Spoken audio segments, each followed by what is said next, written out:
Since the earliest times, the natural world has been used as a medicine box by human beings.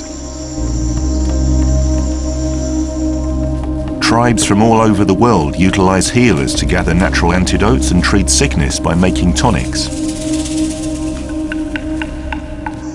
This was probably acquired partly through meticulous observation of the natural world. Chimpanzees with digestive problems have a herb that soothes their upset stomachs, and eagles fence their nests with a scented herb that safeguards their chicks from biting pests. Away from these original roots, we'll now check out two sections of herbalism.